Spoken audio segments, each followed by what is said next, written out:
అందరికీ నమస్కారం. నా పేరు అర్చన. ఈరోజు కథ నా గుండె చప్పుడు నువ్వే పార్ట్ 85. హర్ష, నాకు అమ్మని చూడాలనుంది. ఇంకా సర్జరీ చేయలేదు కదే. హాస్పిటల్‌కి నిన్నే వెళ్ళింది కదా. అయినా నీ కండిషన్ ఎలా ఉందో చూసుకున్నావా? ఫస్ట్ నువ్వు కోలుకోవాలి. అమ్మని నేను చూసుకుంటా అని చెప్పాను కదా. నువ్వు ఎలాంటి టెన్షన్ పెట్టుకోకు. సర్జరీ అయిన తర్వాత నేనే నిన్ను తీసుకెళ్తాను. ఓకే, కానీ కొంచెం మంచిగా తినవే. ఇదిగో ఈ నడుం చూడు, పిడికెడు లేదు. నేను నా హైట్‌కి తగ్గ వెయిట్ ఉన్నాను. నువ్వు ఎంత సన్నగా ఉన్నావో చూడు. అంత లేదు బాబు. నేను 52 కేజెస్ ఉన్నాను. అవునా పాప? ఈ బాడీని తట్టుకోవాలంటే ఆ వెయిట్ ఏం సరిపోతుంది చెప్పు? నేను భరిస్తాను నీకోసం అంటున్న ఆమెను సూటిగా చూస్తూ ముందుకు వస్తున్న కుర్లని చెవి వెనక్కి పెడుతూ, మొన్నటి వరకు నాకు దూరంగా పారిపోయావు. ఇప్పుడేంటే ఇంతలా మారిపోయావు? నేనంటే భయం పోయిందా? అప్పుడు నువ్వు నన్ను నా వాళ్ళకి కాకుండా చేసి నా మీద కోపంతో పెళ్లి చేసుకుని నన్ను టార్చర్ చేస్తావని భయం వేసింది. ఇప్పుడు ఆ భయం లేదు. ఓన్లీ ప్రేమ మాత్రమే. ఐ లవ్ యూ మై స్వీటార్ట్ అనగానే ఆమెను గట్టిగా హత్తుకొని నుదుటిపై కిస్ పెడతాడు. మరి నాకు ప్రపోజ్ చేయవా? చేస్తాను. ఎందుకు చేయను? I lust you my sweetest heart. ఛీ, అలా కాదు. లవ్ యూ టూ అని చెప్పొచ్చుగా. హలో పాప, ఈ స్టోరీలో నాకు రైటర్ అర్చు పాప లవ్ అనే డైలాగ్ వాడొద్దని చెప్పిందే. అందుకే అంత ఆత్రంగా అడుగుతున్నా చెప్పలేకపోతున్నాను. జర ఆ ఆత్రాన్ని ఆపుకోవే. ఆపుకోను, చెప్పాల్సిందే. నీ ఆత్రం పాడుగాను. దొంగ మొహంతి దాన్ని తీసుకెళ్ళి గోదాట్లో ఎత్తేసి రావాలి. ఇంకో స్టోరీలోనైనా ప్రేమని వాడుతుందేమో. ప్లీజ్ చెప్పరా. చెప్పాను కదా ఐ లస్ట్ యూ అని. ఛీ, సాడిస్ట్ ఫెలో. ఓయ్ ఏంటే, నేను సాడిస్ట్నా అని బాబు చేతిలో ఉన్న పప్పీ నడుం పచ్చడి అయింది. అబ్బా బండ విధవ, ఇదిగో చూడు ఎలా అయిందో అని తన డ్రెస్ని పైకంటూ చూపిస్తుంది. తెల్లగా ఉన్న నడుం ఎర్రగా పింక్ కలర్లో మారిపోతుంది. ఆమె అలా చూపించగానే వదులుతాడా బాబు? సెకండ్లో బందీ అయింది అతడి పెదవులతో. బాబోయ్, నువ్వు దేన్ని వదిలిపెట్టవే? అంత టెంప్టింగ్గా కనబడుతుంటే ఎలా వదిలిపెడతానే? చూడు ఇంత క్యూట్గా ఉందో. నా కోసమే అన్నట్లు. నీకోసం కాకపోతే ఇంకెవరి కోసం? అనగానే నడుం మొత్తం ముద్దులకు వర్షం కురిపించి ఆమెను గట్టిగా హక్ చేసుకొని, నేను ఆఫీస్కి వెళ్తాను, లేట్ అవుతుంది. రేపటి నుండి కాలేజ్ కూడా స్టార్ట్ అవుతుంది. నువ్వు త్వరగా కోలుకుంటే కాలేజ్కి వెళ్ళొచ్చు. నాకు ఆఫీస్లో చాలా పెండింగ్ వర్క్ ఉంది. ఈరోజు ఫినిష్ చేసుకుంటే రేపు అత్తయ్యకి సర్జరీ ఉంది. మొత్తం హాస్పిటల్లోనే ఉండాల్సి వస్తుంది. ఇప్పుడు అమ్మని ఎవరు చూసుకుంటున్నారు? నాకు కాస్త తగ్గింది కదా, నేను వెళ్ళి చూసుకుంటాను. అమ్మ దగ్గర మేడ్స్ ఉన్నారు. ఇప్పుడు మామ్ని కూడా తీసుకెళ్తాను. ఈవినింగ్ వరకు ఉంటుంది. శ్వేతని ఆనంద్ని స్కూల్ దగ్గర దింపి హాస్పిటల్కి వెళ్ళిపోతాం. ఓకేనా?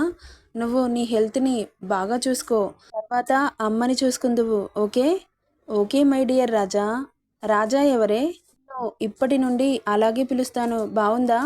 నువ్వు ఎలా పిలిచినా నాకు ఇష్టమే. సరే కానీ నాకు బోర్ కొడుతుంది రాజా. మరి ఏం చేద్దాం చెప్పు?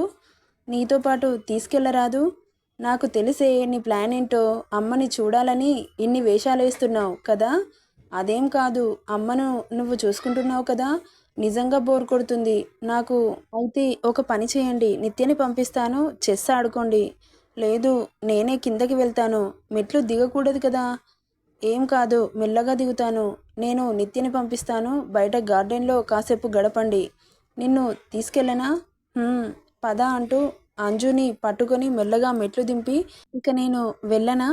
అయ్యో, బ్రేక్ఫాస్ట్ చేయవా? నేను పెడతా ఆగు. నువ్వెందుకమ్మా, నేను పెడతానులే, నువ్వు కూర్చో అంటూ అప్పుడే కిందకి వస్తుంది సింధూజ. మామ్, నువ్వు రెడీగా ఉన్నావా? హా నాన్న. సరే, మనం బ్రేక్ఫాస్ట్ చేసి వెళ్ళిపోదాం. శ్వేత, ఆనంద్. హా బావగారు, మీరు రెడీనా? హా, అయితే బ్రేక్ఫాస్ట్ చేయండి, వెళ్దాం. సరే అని నలుగురు కూర్చొని మేడ్స్ సర్వ్ చేస్తుంటే తినేసి అంజు, జాగ్రత్త. అమ్మా, జాగ్రత్త అత్తయ్య. నువ్వేం టెన్షన్ పడకరా, నేను చూసుకుంటాను కదా అనగానే సింధూజని గట్టిగా హత్తుకొని, థ్యాంక్ యూ అత్తయ్య, థ్యాంక్ యూ సో మచ్ అంటూ కంటనీరు పెడుతుంది. ఓ పాప, ఆ ట్యాప్ ఆఫ్ చేయవే, ఆన్లో ఉంటే వెళ్ళలేము అనగానే అందరూ ఒక్కసారిగా నవ్వుతారు. ఆ నవ్వులు ఏంటా అని తన రూమ్ నుండి బయటకు వస్తుంది నిత్య. హర్ష నిత్యని చూసి, నిత్య, వదినకి బోరు కొడుతుంది. అలా గార్డెన్లో కాసేపు టైంపాస్ చేయండి. ఓకే అన్నయ్య, ఓకే, టేక్ కేర్ అని చెప్పి అక్క బాయ్, వదిన బాయ్ అని నిత్యకి చెబుతారు. ఆనంద్, శ్వేత బాయ్ నాన్న అంటుంది అంజు, బాయ్ అంటుంది నిత్య.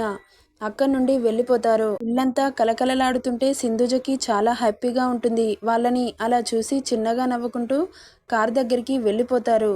అప్పుడే కిరణ్ లోపలికి వస్తుండడంతో కిరణ్ పద అంటూ అందరూ కలిసి అక్కడి నుండి కార్లో కూర్చొని హర్ష కార్ స్టార్ట్ చేయడంతో శ్వేతని, ఆనంద్ని స్కూల్లో వదిలిపెట్టి హాస్పిటల్కి వెళ్ళిపోతారు. హాస్పిటల్ రాగానే కార్ ఆపి లోపలికి వెళ్తారు. రిసెప్షన్లో అడిగి డాక్టర్ అపాయింట్మెంట్ తీసుకుని డాక్టర్ని కలుస్తాడు హర్ష. కిరణ్, సింధుజ లక్ష్మి దగ్గరికి వెళ్తుంది. తనని చూడగానే పోయిన ప్రాణం తిరిగి వచ్చినట్లు అవుతుంది లక్ష్మికి.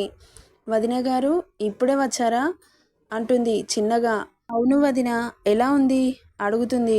ఇప్పుడు ఏం ప్రాబ్లం లేదు, డాక్టర్స్ ఏమన్నారంట, రిపోర్ట్స్ అన్నీ ఎలా ఉన్నాయి అడుగుతుంది లక్ష్మి. రిపోర్ట్స్ నార్మల్గానే వచ్చాయి, మీరేం టెన్షన్ పడకండి వదిన, వాటి గురించి ఆలోచించకండి. అంజలి ఎలా ఉంది వదిన అడుగుతుంది. తనకేం, ఇప్పుడు కాస్త చిన్నగా నడుస్తోంది. మేము వచ్చేటప్పుడు హర్ష కిందకి తీసుకొచ్చాడు, నిత్య తోడుగా ఉంది. మీరు ఎవరి గురించి ఆలోచించకండి, టెన్షన్ అసలే పెట్టుకోవద్దు, ధైర్యంగా ఉండండి వదిన. నాకేం టెన్షన్ వదిన, బంగారం లాంటి అల్లుడు వదిన ఉండగా అనగానే చిన్నగా నవ్వుతుంది. ఇక్కడ హర్ష డాక్టర్తో మాట్లాడుతూ ఉంటారు. రిపోర్ట్స్ అన్నీ నార్మల్గానే ఉన్నాయి, ఇంకా ఒక రిపోర్ట్ రావాల్సి ఉంది. అది కూడా నార్మల్గా ఉంటే రేపు మార్నింగ్ 8కి సర్జరీ స్టార్ట్ చేస్తారు. ఎందుకంటే ఆమె 6 అవర్స్ ముందు నుండి ఏం తినకూడదు, తాగకూడదు. ఓకే డాక్టర్, బట్ ఈ సర్జరీ 100% సక్సెస్ అవుతుంది అని చెప్పలేం. 90% సక్సెస్ అవుతుంది. 10% ఆమె అదృష్టం మీద ఆధారపడి ఉంది. మీరు అలా అనకండి డాక్టర్, ఆమెకి ఎలాగైనా ఈ సర్జరీ సక్సెస్ అయ్యేలాగా చూడండి. ఎంత డబ్బు ఖర్చైనా పర్వాలేదు. అయ్యో, మనీ మ్యాటర్ కాదు సార్, ఏది మన చేతిలో ఉండదు కదా. సర్జరీ ఎలా ఉంటుందో మీకు ఒక ఐడియా వస్తుందని చెబుతున్నాను. Okay, I will best. మీరు టెన్షన్ పడకండి, ఖచ్చితంగా సక్సెస్ అవుతుంది. మీరు పాజిటివ్గా ఉండండి, ఆమెకు ఏం కాదు, ఆ దేవుడిని ప్రార్థించండి. ఓకే డాక్టర్, ఓకే అని అక్కడి నుండి లక్ష్మి దగ్గరికి వచ్చి, అత్తయ్య మీ రిపోర్ట్స్ అన్నీ నార్మల్ వచ్చాయి, రేపు 8కి సర్జరీ అవుతుంది. మీరు ఎలాంటి టెన్షన్ పెట్టుకోకుండా చాలా రిలాక్స్గా ఉండాలి. సరే బాబు, మామ్ మేము ఆఫీస్కి వెళ్తున్నాం. సరే నాన్న అని అక్కడి నుండి ఆఫీస్కి వెళ్ళిపోతారు. డాక్టర్ అలా చెప్పినప్పటి నుండి కాస్త టెన్షన్గానే అనిపిస్తుంది ఇద్దరికి. అంతలో ఆఫీస్ రావడంతో హర్ష అతను క్యాబిన్కి వెళ్ళిపోతారు. వర్క్ పెండింగ్లో ఉండడంతో ఈరోజు ఎలాగైనా ఫినిష్ చేయాలి, రేపటి నుండి వీలు కాదు అని సీరియస్గా వర్క్లో మునిగిపోతాడు. తన పిఏని పిలిచి ప్రాజెక్ట్ వర్క్ ఎక్కడ వరకు వచ్చిందో కనుక్కొని ఫినిష్ అయిన ఫైల్స్ని అతడి క్యాబిన్కి తీసుకురమ్మని చెప్పగానే పిఏ ఫైల్స్ని తీసుకొచ్చి హర్ష ముందు ఉంచుతాడు. అన్ని ఫైల్స్ చెక్ చేసి ఏదో ఒక ఫైల్ మిస్టేక్స్ ఉండడంతో, ఈ మిస్టేక్ ఎవరు చేశారో వాళ్ళని నా క్యాబిన్కి పంపించు అనగానే అక్కడి నుండి ఆ అమ్మాయిని హర్ష క్యాబిన్కి పంపిస్తాడు. మే ఐ కమిన్ సార్ అంటుంది. కమిన్ అంటాడు ల్యాపీలో చూస్తూ. మిస్టేక్ ఉన్న ఫైల్ని తీసి ఆమె మీదకి విసురుతాడు.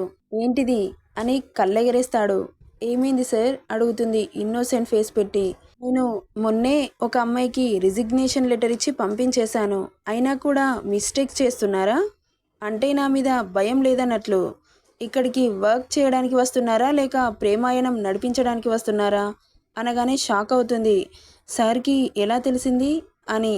నా ఆఫీస్లో ఉంటూ ఎవరు ఏం చేస్తున్నారో నాకు తెలీదా? మీ ఎవ్రీ మూమెంట్ నాకు తెలిసిపోతుంది.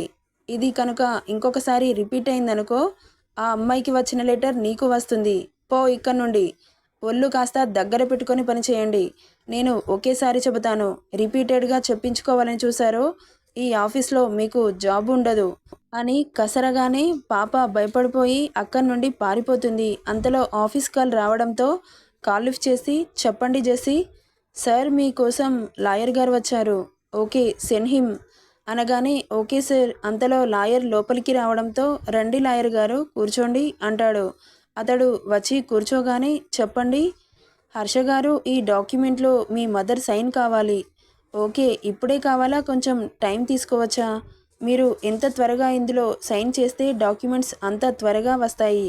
ఓకే లాయర్ గారు, నేను మామ్ని పిలిపిస్తాను. అని కిరణ్కి కాల్ చేస్తాడు. నెక్స్ట్ ఏం జరుగుతుందో నెక్స్ట్ పార్ట్లో చూద్దాం. ఈ స్టోరీ నచ్చితే లైక్ చేయండి, షేర్ చేయండి, సబ్స్క్రైబ్ చేసుకోండి friends. Thank you for listening.